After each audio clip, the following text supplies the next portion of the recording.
아멘. 얼마 전 집 앞에서 교통사고로 숨진 주석중 서울 아산병원 교수가 서울 주님의 교회 안수집사라고 하네요.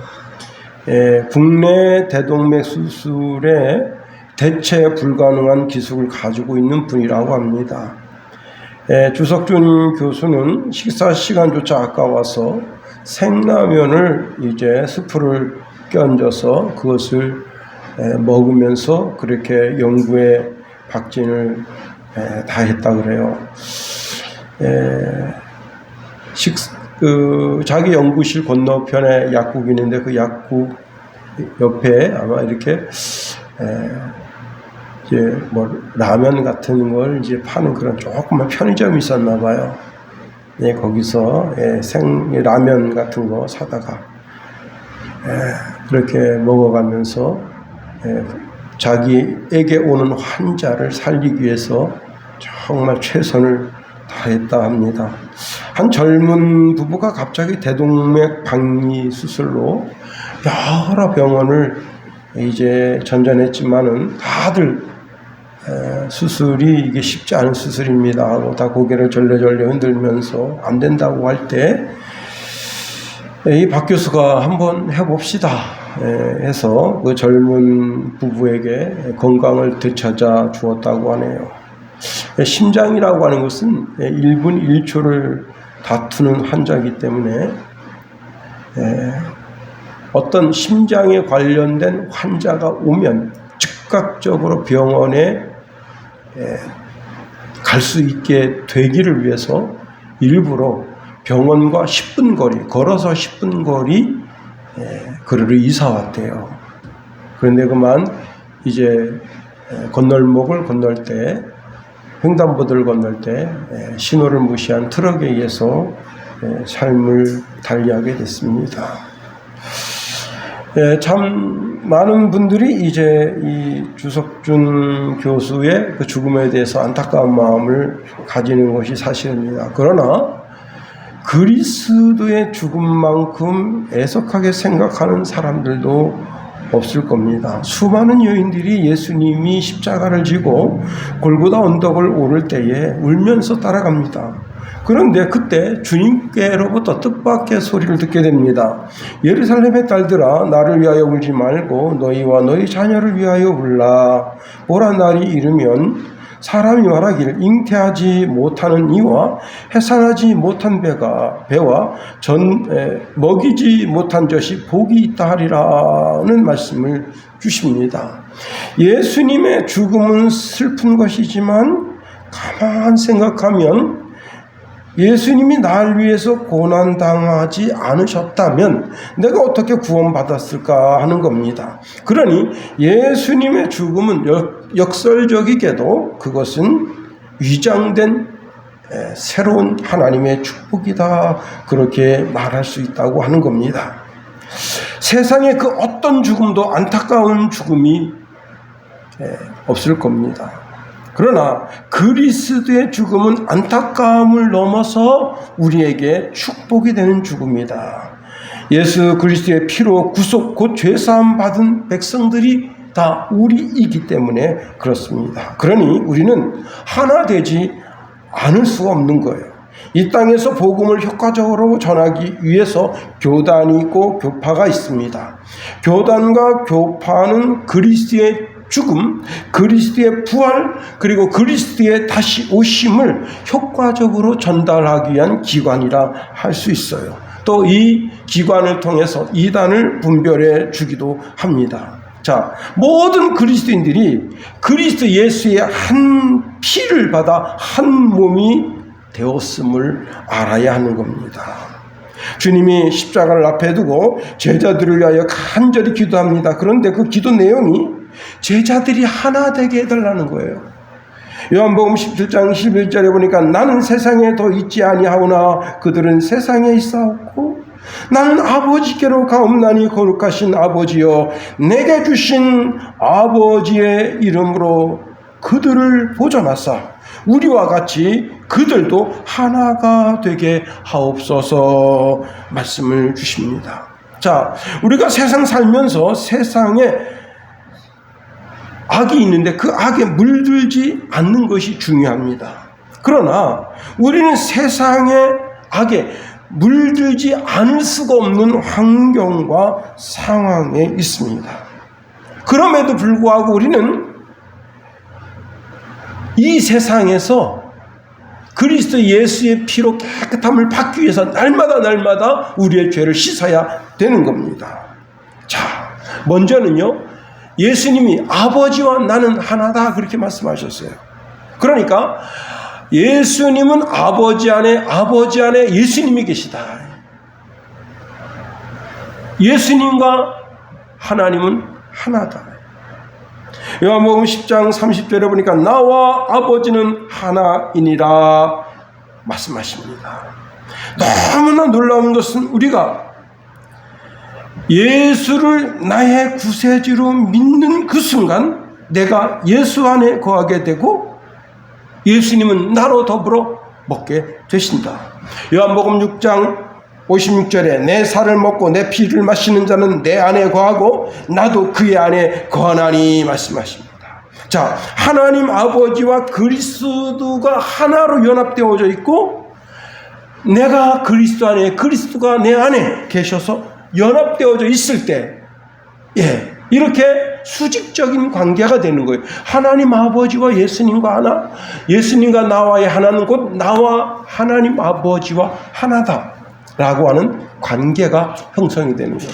그런데 자, 이 세상에는 예수 그리스도의 피로 구속받아서 나처럼 아버지 안에 예수 그리스도 안에 성령 안에 있는 존재들이 많습니다. 그 모든 그리스도인들이 하나가 되는, 다시 말하면 수직적으로 하나가 되고 수평적으로 하나 되는 하나됨을 이루라 하는 거예요. 요한복음 13장 34절 35절에 보니까 새 계명을 너희에게 주느니 서로 사랑하라. 내가 너희를 사랑한 것 같이 너희도 서로 사랑하라. 너희가 서로 사랑하면 이로써 모든 사람이 너희가 내 제자인 줄 알리라 말씀하십니다. 우리가 하나됨이, 수직적인 하나됨과 수평적인 하나됨이 영원히 존재해야 된다 하는 거예요.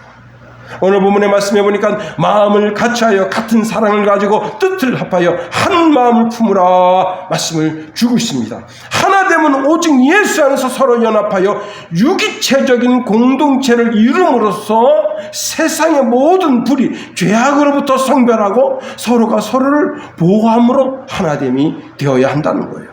자, 우리가 스스로 분쟁하면 반드시 망하게 되는 길뿐입니다. 우리나라 여야가 쟁정을 일삼습니다. 쟁정을 통해서 나라가 바른 길로 나아가는 방향을 잡아야지, 쟁정을 통해서 나라가 망하는 길을 택한다면 그거야말로 정말 어리석은 인생이 되는 겁니다. 여러분, 정쟁을 통해서 나라가 여당은 여당 나름대로 그 최고 좋은 정책을 펴고 야당은 야당대로 최고 좋은 정책을 펴므로 말미암아 그런 좋은 정책을 통해서 나라가 반듯반듯하게 세워져 나가야지, 이번 기회에 우리가 정권을 잡았으니 야당은 완전히 죽여버리자 그러면 그 나라는 아주 몹쓸 나라가 되는 거예요. 북한하고 다를 바가 없는 거예요. 개인과 개인의 사이도 마찬가지입니다. 가정도 마찬가지죠. 남편이 힘 좀 있다고 요즘은 맞는 남편들이 참 많대요. 참 어디 가서 말도 못하고 그냥 부모와 자녀, 자녀와 부모의 관계, 모든 관계, 여러분 형제가 하나가 돼야지. 형제가 서로 이가 나서 서로 싸우면 어떻게 되겠어요? 또 가정과 가정, 이 가정들이 거대한 가족을 이루는데 서로 싸우면 어떻게 되겠어요? 그렇습니다. 여러분, 우리가 서로가 하나됨을 이루는 그런 사람이 되어야 하는 겁니다. 예. 제가 이제 JTBC 사건 반장을 요즘 자주 보는데요. 세상에 한 여인이 결혼 전 혼전 임신한 것을 숨기고 시집 와서 애를 낳는데, 첫 번째는 자기 애예요. 두 번째는 이상하게 남의 집이에요. 야, 결혼 11년 동안 이 여자가 5명의 남자하고 놀아놨어요. 그래가지고 이 남자가 너무 세상에 이럴 수가 있나. 그래서 사건 반장에다가 제보를 한 거예요. 야, 진짜 한 15분 동안 나오는데 제가 듣고는, 야, 이런 사람도 있구나. 여러분, 그 가정이 이게 뭡니까, 그게? 응? 남편은 직장 나가서 돈 벌겠다고 직장 가 있으면 여자는 그저 애들 초등학교 가고 나면 그때부터 바람 피려고 그런 생각만 하고 살아. 결국은 이 남자한테 버림받고 저 남자한테 버림받고. 참, 여러분, 오늘 본문에 있는 말씀을 통해서 하나됨이 가장 요구되는 곳이 어디냐? 바로 교회라 하는 겁니다. 우리 한번 1절 2절 말씀 다 같이 한번 읽어봅니다. 1절 2절 시작. 그러므로 그리스도 안에 무슨 권면이나 사랑의 무슨 위로나 성령의 무슨 교제나 긍휼이나 자비가 있거든 마음을 같이하여 같은 사랑을 가지고 뜻을 합하여 한 마음을 품어. 자, 이게 무슨 말씀입니까? 권면이라고 하는 것은 바른 길을 가도록 알아듣도록 권하고 격려하는 것이라 할 수 있어요. 그런데 이 권면에 반드시 예수님과 같은 마음, 예수님 같은 사랑, 예수님과 같은 뜻으로 권면해야 된다는 거예요. 이 권면을 하면서 그 권면의 숨은 이기심, 복수심, 파멸을 조장하는 권면을 해서는 안 된다는 거예요. 그러니 이러한 권면에는 반드시 그리스도와 같은 마음, 그리스도와 같은 사랑, 그리스도와 같은 뜻을 가지고 있어야 된다라고 바울이 지금 이야기하고 있는 겁니다. 교회라는 공동체는 반드시 어떻게 해요? 예수님의 마음, 예수님의 뜻, 예수님의 사랑을 가지고 한마디 말을 해도 그 말을 내뱉어야 된다는 거예요.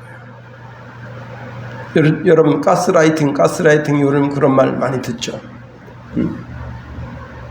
9.11 그 비행기에서 747을 납치해가지고 쌍둥이 빌딩에 부딪힌 한 청년 18살입니다. 이 청년이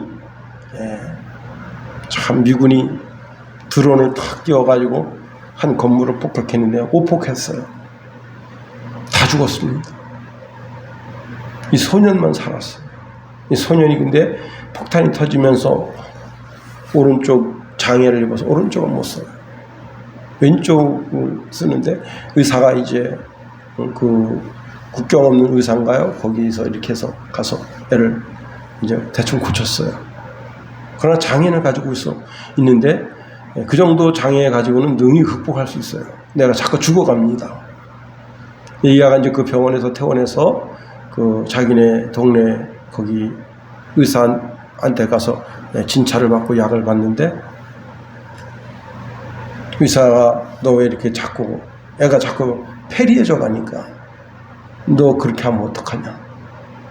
너가 정신을 차리고 너 어머니, 너 아버지, 너 형들 그 복수를 해야 되지 않겠냐?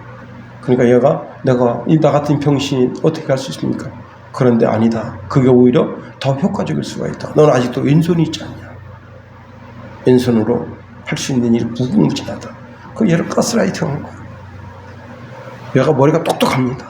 그래서 비행 훈련을 가르치고 미국으로 이렇게 그 이민 가게 하고 그리고 거기서 그 뭐죠? 이렇게 조그만 비행기 그런데 훈련을 받게 하고 그리고 나중에 747 그거 납치해가지고 부딪혀서 거긴 사람 다 죽인 거예요. 여러분, 검열을 한다고 하는데 그 속에 이기심, 그 속에 불타는 복수심, 그런 걸 심어주면 안 되잖아요. 예수님은 십자가를 지시고 아주 비장한 각오를 가지고 예루살렘을 향하여 올라가는데 뒤따라오는 제자들이 예수님이 이제 예루살렘에 올라가시면 왕으로 등극하시면 누가 영의정하고 누가 자의정할까? 예수님과 발걸음은 똑같은 발걸음을 하고 있지만 서로 생각이 틀려요. 마음이 틀려요. 그러니 그 제자들이 아주 산상조각난 겁니다. 모두 흩어진 거예요.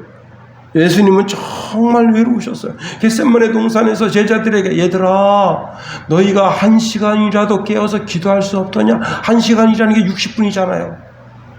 예수님께서 3번 3시간 동안 기도하신 거예요. 근데 제자들이 너무너무 피곤한 거예요. 육신적으로. 그런데 여러분 사실 육신적으로 피곤한 것이 아니라 영적으로 피곤한 거예요. 마음이 딴 데가 있는 거예요. 그러니까 피곤한 거예요. 그런 제자들이 오순절 마가다락방의 성령을 받고서는 완전히 달라졌어요. 제자들이 하나 되게 한 것은 성령이 하나 되게 하신 것이다 하는 겁니다. 성령이 마음을 같이 하게 하고 같은 사랑을 가지게 하고 같은 뜻을 가지게 해서 성령 안에서 이들이 하나 됐다. 에베소서 4장 1절 2절 3절에 보니까 그러므로 주 안에서 갇힌 내가 너희를 권하노니 너희가 부르심을 받은 일에 합당하게 행하여 모든 겸손과 온유로 하고 오래 참음으로 사랑 가운데서 서로 용납하고 편안에 매는 줄로 성령이 하나 되게 하신 것을 힘써 지키라. 성령이 하나 되게 하신 것, 그렇습니다. 오직 성령님은 우리가 하나가 되게 하신다 하는 거예요. 시편 133편에 보니까 보라 형제가 연합하여 서로 동거함이 어찌 그리 선하고 아름다운고, 3절에 보니까 헐몬에 이스리 시온의 산들에 내린 같도다. 거기서 여호와께서 복을 명하셨나니 영생이로다. 누구에게? 형제가 서로 동거하는 거예요. 동거라는 게 뭐예요? 여러분 동거해 보세요. 우리 김성은, 김성찬도 같은 방에 살다가 그냥 형은 그냥 2시, 3시에 자는데 동생은 10시만 되면 졸려서 자야 된다. 형이 저렇게 불을 켜놓으니까 잠을 못 자. 이리 지쳐서 아버지, 방이 하나 남는데 우리 서로 갈라서면 안 되겠습니까? 그래라. 여러분 형제도 그게 쉽지가 않은 거예요.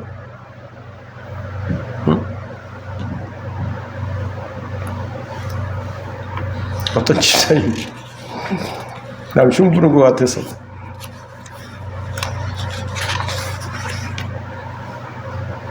자기네는 40대 초반서부터 남편은 안방, 자기는 건너방에서 잔대. 아니 왜 부부가 그렇게 잡니까 했더니 우리 양반이 코를 너무 많이 골아서 제가 그냥 너무 예민해서 잠을 못 자요. 그래요? 그 남편은 그 개새끼인데 개새끼 이걸 안고 잡니다.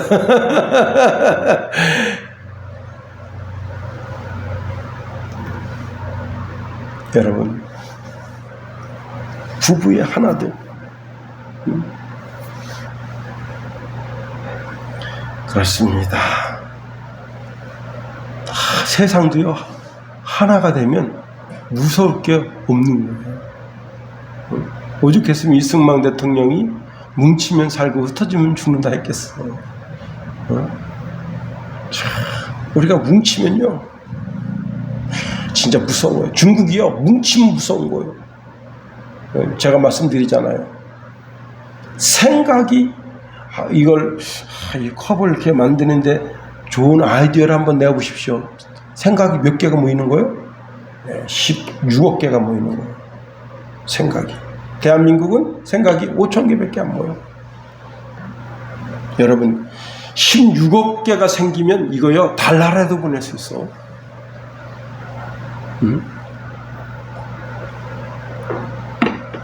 뭉치면 무서운 거예요.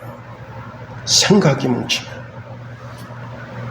형제가 어떤 일을 놓고 생각이 하나가 돼요. 그런데 여러분, 사기치는데 하나 되고, 거짓말하는데 하나 되고, 교통사고로 네 놈이서 보험사를 상대로 사기를 쳤는데 16억인가 빼들렸다잖아요. 그런데 꼬리가 길면 잡힌다고 교통경찰관이 우연히 옛날에 그 조사를 했는데 똑같은 놈들이 또 조사를 받게 된 거예요. 그거 신기하거든. 그래서 요 놈 이름을 가지고 사건 난 거 쭉 쳐보니까 22건, 요 놈 해보니까 16건, 다 각기 사건이에요. 다 달라. 그런데 그 놈들이 주범이야. 야, 여러분, 우리는 사랑하는데, 의를 이루는데, 거룩하게 사는데 하나가 돼야 돼요. 두 번째로, 여러분, 오늘 본문의 말씀에 보면 3절에 귀한 말씀을 주는데, 그분 참 훌륭한 분입니다 라는 칭찬이 있어야 된다는 거예요. 3절 한번 읽어볼까요? 시작. 아무 일에든지 다툼이나 허영으로 하지 말고 오직 겸손한 마음으로 각각 자기보다 남을 낮게 여기고. 자, 우리가 무슨 일을 할 때 다툼이 일어나면 안 된다는 거예요. 허영심이 일어나서도 안 되는 거예요. 모든 그리스도인들은 또 겸손한 마음으로 내 앞에 있는 사람을 나보다 낮게 여겨야 된다는 거예요. 그럴 때 하나 될 수 있는 거예요. 사람의 본성이라는 게 참 무서운 겁니다. 내 내면에 있는 이기심이 본성으로 드러날 때 나를 망치게 되는 거예요. 제가 이제 현대 엘리베이터 있을 때 한 노동자가 낮에 잠을 좀 자고 그리고 저녁에 와야 되는데 낮에 자기 아내가 어떤 일을 시켜서 그 일을 하느냐고 한 잠 못 잤대요. 그러니까 이제 와가지고 막 잠 못 잔 사람은요, 이렇게 눈이 벌써 시뻘겋고 막 흔들려요. 그런데 이제 반장이 그 창고에 가서 뭐 좀 가져와라 이렇게 일을 시켰는데 이놈이 창고에 들어가서 나 10분만 자야지 하고 탁 잤는데 반장이 아무리 기다려도 안 와. 그래서 다른 사람 보낸 거야. 다른 사람 가서. 근데 이놈이 이제 이렇게 창고에 가면 이렇게 그 관물대가 쫙 있는데 첫 번째 관물대, 두 번째 관물대, 세 번째 관물대 그 뒤에서 널브러져 자고 있는 거야. 이제 이 다른 작업자 가서 반장이 가져오라는 물건을 찾아가지고 왔는데 거기서 사람이 자고 있으리라 생각 안 하는 거예요. 자, 이제 일이 끝났습니다. 우리 이제 보통 4시간 정도 일을 하는데 이 일이 끝나고 모든 작업자들이 이제 자기 작업 도구를 갖다 두는데 거기 자고 있는 게 발견된 거예요. 결국은 상급자에게 보고되고 그날 해고당했습니다.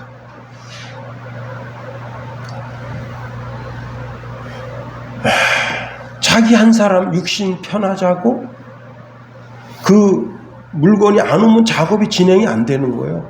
그러면 그 한 사람만 쉬는 게 아니에요.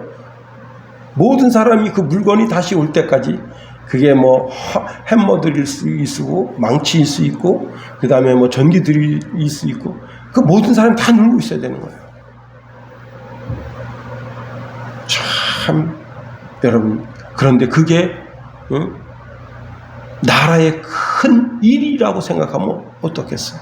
나라의 큰 일이라면 나 잠깐 좀 쉬어야지. 그러면 나라가 올 수 없다는 거예요. 그 한 건 때문에. 여러분, 오늘 본문의 다툼이라고 하는 단어는요, 하루하루 날품을 팔아서 사는 사람이 자신의 조그만 이익을 위해서 다른 사람을 속이기 위한 마음의 갈등이 드러나는 것을 다툼이라 한다. 자, 결국 이것을 주인이 알아차렸어요. 상사가 알아차렸어요. 그 사람은 해고될 수밖에 없는 거예요. 더 나아가 허영심이라고 하는 것은 헛된 영광을 추구하는 거예요.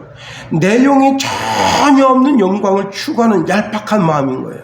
자, 교회 안에서 자기 자신의 조그만 이기심을 드러내거나 헛된 영광을 추구할 때 그 공동체는 깨지고 마는 거예요.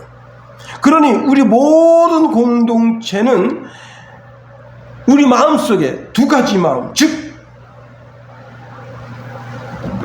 다툼 그리고 헛된 허영심을 버리고 겸손한 마음과 내 앞에 있는 그 누구든지 그 사람을 나보다 낮게 여기고 이분이 저보다 나아요 라고 그분을 추천하고 그분을 세워드릴 수 있는 그런 마음이 있어야 되는 거예요. 그래야 그 공동체가 건강한 공동체가 되는 겁니다. 베드로전서 5장 5절 6절에 보니까 젊은 자들아 이와 같이 장로들에게 순종하고 다 서로 겸손으로 허리를 동이라. 하나님은 교만한 자를 대적하시되 겸손한 자들에게 은혜를 주시느니라. 그러므로 하나님의 능하신 손 아래에서 겸손하라. 때가 되면 너희를 높이시리라 말씀을 하십니다. 그래요. 내 앞에 있는 그분, 이분이 나보다 나은 분이에요. 그런다고 해서 자기 명예심이 깎아지고 자기 자존심이 낮아지는 거 아니에요. 오히려 다툼과 허영을 버리고 다 겸손하게 다른 사람을 이렇게 세워주는 그 삶을 통해서 우리는 조금씩 하나가 되는 공동체를 만들어갈 수 있는 겁니다. 여러분, 아메리카 법률가 출신으로 법률에 관한 이제 전문가다 보니까 성경에 그 법률 있잖아요. 성경에 있는 법률을 연구하는 그런 연구인이 누군가 하면 핀이라고 하는 사람이에요. 핀이. 이 사람이 그래서 여러분 하라 하지 말라 그런 거 있잖아요. 그런 것도 연구한 사람이에요. 성경에 하라 하지 마라 이런 거. 그래서 이제 하지 마라는 것이 365개가 있었는데 나중에 하나 찾아보니까 366개더라. 하지 마라, 하라, 이런 게 이제 몸과 관련돼서 그래서 이제 이분이 그런 발표를 해놓기도 했었습니다. 자, 이분이 이제 성경을 깊이 법률적으로 연구하다 보니까 다른 사람들에게 복음을 전하고 싶은 그런 간절한 마음이 있었어요. 그래서 이분이 이제 아주 늘 기도가 하나님 제가 그 식민지나 또는 학교에서나 아주 소그룹에서 정 말씀 증거할 곳이 없다면 창고나 또 이제 그냥 벌판에 나무 그런 아래서나 그런 데서라도 저는 사람을 가르치고 하나님 말씀 전하고 싶네요 하는 그런 겸손한 마음의 소원을 가지고 있었다고 합니다.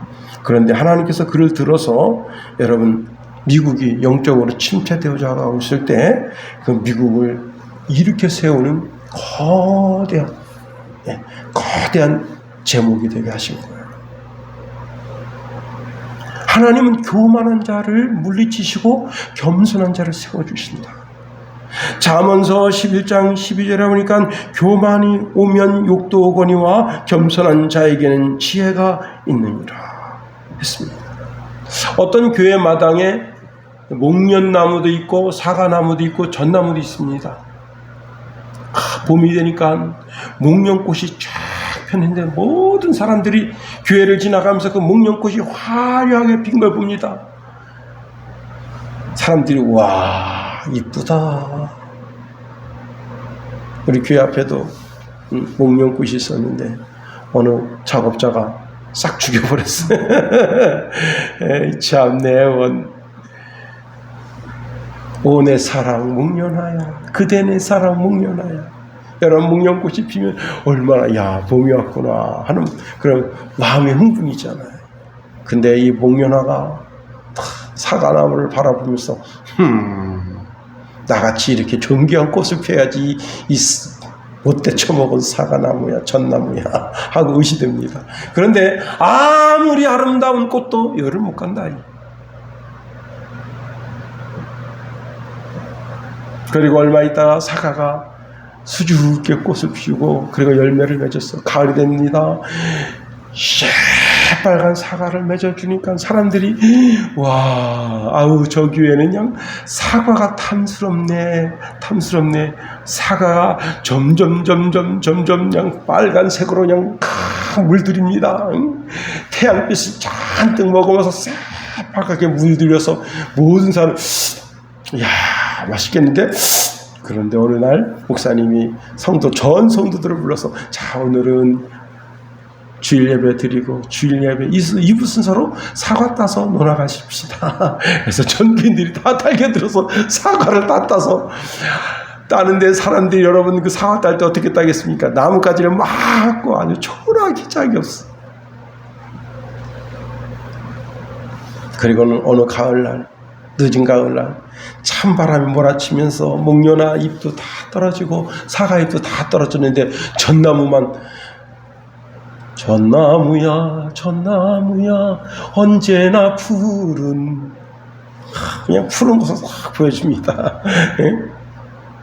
그런데 사람들이 집에서 전부 추리를 해가지고 와서 전나무에도 입히기 시작하고 주인이 오신 것을 축하하며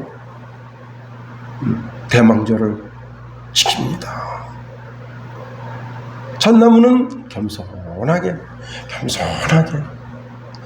자기 그 전나무 잎에 소복히 눈이 내려도 그 눈을 소복히 참아주면서 화이트 크리스마스를 빛내고 있습니다. 겸손하게. 잠언서 11장 2절에 보니까 교만한 자에게는 수치가 따르지만 겸손한 자에게는 지혜가 따른다. 맞습니다. 여러분 인생 살면서 초등학교 때 막 재던 애들, 중학교 때 막 재던 애들, 고등학교 때 막 재던 애들. 우리 친구 중에 이제 한 친구가 울산에서 자동차 공업사를 했는데 여러분 그때 하루에 버는 게 티코 하나를 벌었대요. 티코 하나. 그때 티코가 하나가 얼마냐면 여러분 그래도 한 700 정도 갔어. 하루에 버는 게 700을 벌어. 티코 한 대씩 벌었대요. 티코 한 대씩. 순수익으로 월급 다 제하고. 그 공장이 얼마나 잘 되는지, 응?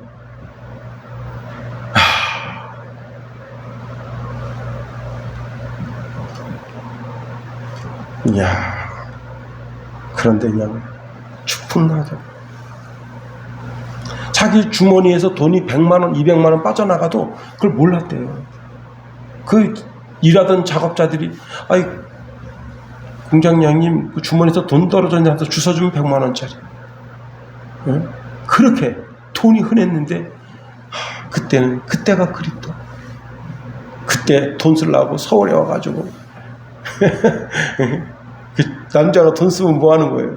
술 처먹고 못된 짓 하는 거 아니에요? 그런 때가 있었다. 여러분 인생 끝까지 가봐야 되는 거야. 끝까지. 나는 중도에 포기하는 젊은이들 보면 너무 가슴이 아파요. 어떤 젊은이가 처음 회사에 출근해가지고 얼마 되지 않았는데 그만 조금 손을 댔어요. 돈을 손 댔는데 그게 발각이 됐어요. 얼마 되지도 않아요. 그럼 그냥 해고당하고 교도소 좀 갔다 와서 다시 재기하면 되는데 그냥 자살해버렸어요. 진짜. 응? 아니 진짜 정치인들은 그냥 몇천 원씩 헤쳐먹어도 그냥 눈 하나 깜짝하지 않는데 그런 담대한 마음을 좀 가지지. 그냥 몇천 해먹었는데 그거 그냥 전년 참 안타깝습니다. 여러분 오늘 본문에 주시는 말씀, 다투는 마음, 잘못된 허영심 버리고 겸손함, 다른 사람을 나보다 낮게 여기는 귀한 마음, 그런 마음이 있어야 하나됨이 허락되는 거예요. 세 번째로 다른 사람의 자기 일도 돌아보지만 다른 사람의 일도 돌아봐 줘야 되는 거예요. 우리 4절 말씀 다 같이 한번 읽어보면 4절 시작. 각각 자기 일을 돌볼 뿐더러 또한 각각 다른 사람의 일을 돌보아 나의 기쁨을 충만하게 하라. 예, 각각 자기의 일을 돌아보라는 것은 자기 맡은 일에 충성, 최선을 다하라는 거예요.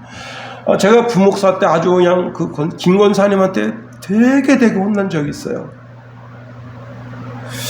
그때 송구영신 예배인데 주보를 제가 이제 그때 300장을 만들었는데 주보가 모자랐어요. 몇 명이 왔느냐? 320명이 왔어요. 근데 이제 사회를 제가 송구영신 예배 사회를 제가 보는데 누가 오셨는지 누가 안 오셨는지 그게 보이지가 않아요. 보통 예배 때 이제 많이 모이시면 180명, 220명 정도 예배 드리는데, 그날은 하여튼 그냥 전 교인 다 왔다, 전 교인. 예. 1년에 어쩌다 한 번 오시는 분도 그냥 다 온 거예요. 송구영신 예배. 그러니까 목사님은 흥분되는 거죠. 야, 그냥 교회당 그냥 그때 꽉 차서 예배 드리고, 그 접이 의자, 그걸 갖다 펴서 예배 드리고, 그때 목사가, 야, 근데 그 김 권사님이, 이름은 말씀드리면 좀 그래서, 송구영신 예배를 몇 시에 드리느냐, 11시 반에 드리는데, 10시 40분쯤, 이분이, 10분만 자야지 하고 딱 잤는데, 깨보니까 새벽 예배 갈 시간이 된 거야. 너무 한가한 거야. 자기가 잔다고 자기 남편도 자고 자기 식구들도 다 자버린 거야. 자기 식구들만 송구영신 예배를 못 드린 거예요. 자, 송구영신 예배 드리고 이제 제가 운행하고 그리고 이제 그때 하여튼 2시 반인가 3시인가 다 돼서 집에 들어왔어. 나도 피곤하지. 아침에 자고 있는데 권사님이 한 10시 반쯤 된 전화가 왔어. 목사님 너무 섭섭해요. 아유, 권사님이 왜 그러십니까? 왜 섭섭해요? 목사님 그러실 수가 있습니까? 아니, 뜬금없이 내가 이분을 뭐 섭섭하게 한 적이 없는데, 응? 막 울면서, 권사님이 왜 그러세요? 뭐가 이렇게 속상하세요? 목사님 아직도 모르죠? 저 몰라요. 엄마가 송구영이 만들었단 말이에요. 네. 예? 나만 송구영이 영신예배 안 드렸다고. 목사님이 전화를 줘야지, 이거. 아유, 주여. 아니, 당신이 구역 강사고 구역장인데, 당신이 먼저 나와가지고 구역 식구들 안 보이면 전화해서 빨리 나오라고 해야 될 사람이 잠자고 있으니, 그래서 제가, 주여, 내가 그때 이 권사님을 체크했으면, 돌아보았으면, 나중에 그 권사님이 양복 한번 해준 거요. 참네, 여러분, 서로 돌아봐줘야 돼요. 서로. 그래서 내가 이제 그 얘기를 우리 이제 청권사님한테 얘기한 거야. 청권사님, 어쩐지 권사님이 안 보이더라. 권사님이라도 좀 챙겼어야죠. 그랬더니, 나도 그냥 식구들이 그냥 다 온통에 그냥 정신이 없어가지고 못 봤다고. 어디 있겠거니. 예.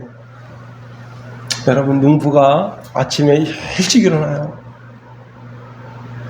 그러면 제일 먼저 일어나서 뭐 하는 줄 알아요?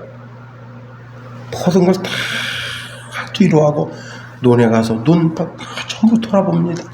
밭을 가서 다 돌아봅니다. 짐승을 다 돌아봅니다. 병아리가 8마리 다 돌아보고 오리도 돌아보고 다 돌아보는 거예요. 왜? 하나님 말씀하십니다. 내 양떼의 형편을 부지런히 살피며 내 소떼의 마음을 두라. 딴 데 마음 두지 말고 너가 1년 동안 내 손으로 내 마음에 두는 그것이 뭔가 자세히 살펴보라 이거예요. 교사나 구역장이 자기 양무리에게 마음을 둬야지.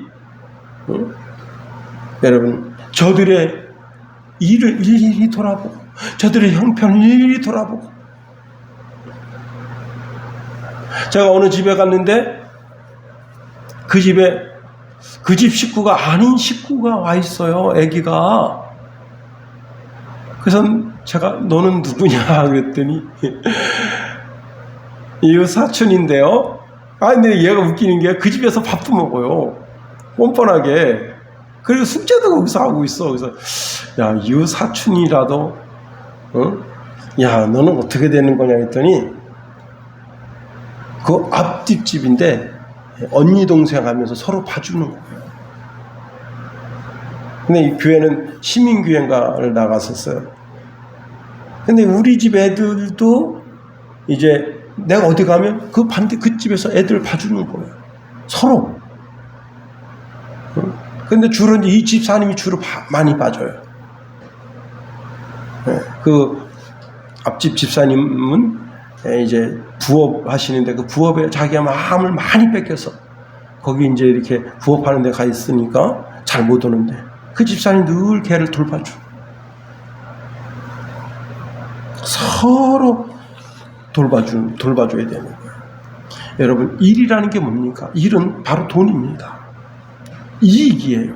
즉, 다른 사람의 일을 돌봐주는 그것에는 그 사람이 돈 버는데 이익을 취하는데 어려움이 있는지 없는지 그것을 다 살펴봐 주라는 거예요. 다른 사람에게 손해가 되는지 이익이 되는지 자기 자신의 이득만 취하려고 하지 말고 그 사람도 선이 되도록. 참 최근에 이제 에티오피아 신문을 도배하는 한국인들이 만들어낸 기적이라는 제목으로 지금 에티오피아에 지금 대서 투표하고 있대요. 우리나라 한국전쟁 당시에 에티오피아의 최정예 부대가 우리나라를 도와주러 왔습니다. 이 에티오피아 부대는 한 번도 패한 적 없대요. 그렇게 용맹스러워. 문제는 뭐냐면 그 나라가 공산 정권이 들어서면서 공산주의를 도와주지 않고 자유민주주의를 도와줬다고 하는 이름으로 그분들이 다 그냥 찬밥 신세가 되고 나라의 배신자가 돼서 70년 동안 고통받고 살았습니다. 이제는 나이가 다 고령, 다 나이가 많은 분들이에요. 그런데 이분들이 뭐로 고생하고 있는가 하면 백내장으로 고생해서 제대로 된 치료도 받지 못하고 다 그냥 거지 아닌 상거지로 살아요.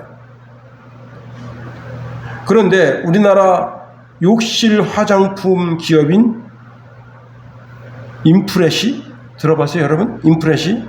그 인프레시 한 직원이 우연히 한국전에 참전했던 용사들이 너무 거지같이 사는 걸 알게 되고 저들의 눈을 고쳐줘야 되겠다. 그래서 국내에 들어와서 자기 사장한테 이야기하고서 돈을 그냥 벌어가지고 그 백내장을 고쳐주기 시작했어요. 그런데 이걸 우연히 우리나라 대기업에서 이거 알게 됐어요. 우리도 돕자. 일단은 저들의 집을 좀 새롭게 해주자. 그래가지고 그 대기업이니까 그래서 지금 한국전에 참전한 모든 군인들 다 집을 져주려고 하는 프로젝트를 가지고 있대요. 돌아봐줘야죠. 생명 걸고 우리나라의 자유를 지켜줬는데 돌아봐줘야죠. 여러분, 우리가 베트남도 돌아봐 주잖아요. 4조나 돈을 풀어가면서 6조나 돈을 풀어가면서 6조억 원을 풀어가면서 하물며 에티오피아 이겠는가 하는 거. 여러분, 에티오피아 그 젊은이들 200명을 우리나라에 이제 초청했어요. 근데 거기 한 사람이 이런 얘기가 오갑니다. 그 국정원 직원한테 우리 여기서 그냥 이렇게 잠적하면 안 됩니까? 이거 안 되는 거예요. 그때 당시는 안 되는 거예요. 강원도 모처에서 이제 그 불러다가 막 진수성찬으로 먹입니다. 그런데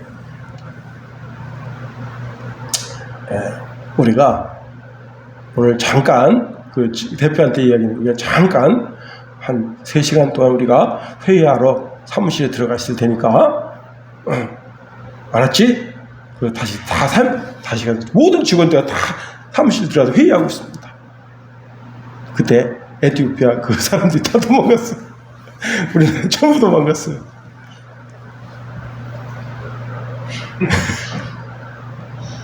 그래가지고 이제 그 사람들이 우리나라에 전부 이런 중소기업 전부 이런 데 가서 먹고 살 수 있도록 길을 열어주고 서로 돌아봐야죠. 여러분, 나만 아닙니다. 내가 억만장자가 돼서 돈을 엄청 많이 모아보세요. 도둑이 들끓어요. 너무 보안시설 잘 해놓으면 화염병도 던집니다. 멀리서 새총 가지고 유리창도 깨트립니다. 못된 짓을 하는 거예요. 그런데 나도 잘 살고 너도 잘 살아보세요. 여러분, 가치 사슬이라는 게 있습니다. 밸류 체인이라고 하는 것인데요. 기업에서 운영 효율을 위해서 최소 비용으로 최대 이익을 위해서 생산하는 과정을 말한다고 합니다. 세계와 물결 속에서 전 세계가 촘촘한 가치 사슬로 묶여 있다는 거예요. 그래서 여러분, 중국이 출렁하면 전 세계가 태풍이 오는 거예요. 대한민국이 출렁하면 전 세계가 태풍이 오는 거예요. 다 같이 잘 살아야 되는 거예요. 누구 한 사람만 잘 살아도 되는 게 아니에요. 먼저 우리는 그리스도인들이 서로 돌봐줘야 돼요. 그리스도인 사장이 됐으면 다른 사업도 돌봐줘야 됩니다. 교회도 돌봐줘야 되는 거예요. 선교사들, 여러분, 코로나 돼가지고 선교사들 다 들어왔습니다. 이제 조금씩 문이 열려서 가는데 교회들이 어렵다고 다 선교원금을 안 보내. 그럼 선교사 어떻게 가서 어떻게 견딥니까? 조금씩 서로 돌봐야지. 그 사람에게 이득이 되도록 돌봐줘야 돼. 친구도 돌봐줘야 돼. 어떤 친구가 실직했습니다. 실직해가지고 힘들어하는데 친구가 타고 오더니, 야, 저녁이나 먹자. 그 저녁을 이제 먹는데 닭갈비를 탁 쏘더니, 야, 요즘 뭐 너, 야, 직장도 없고 힘들지? 그러더니 용돈이나 하라. 탁 하고 준대. 200만 원을 탁 주고 갔대요.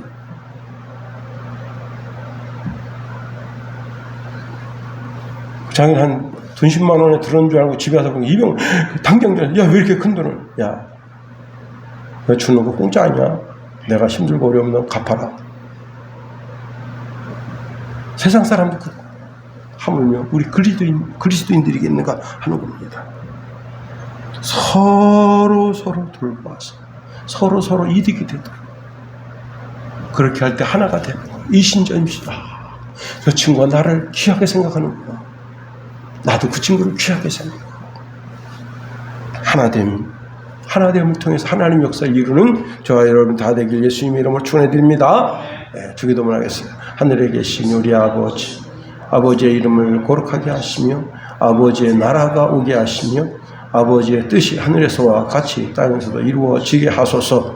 오늘 우리에게 이러한 양식을 주시고 우리가 우리에게 잘못한 사람을 용서하여 준 것 같이 우리 죄를 용서하여 주시고 우리 시험에 빠지지 않게 하시고 악에서 구하소서. 나라와 권능과 영광이 영원히 아버지의 것입니다.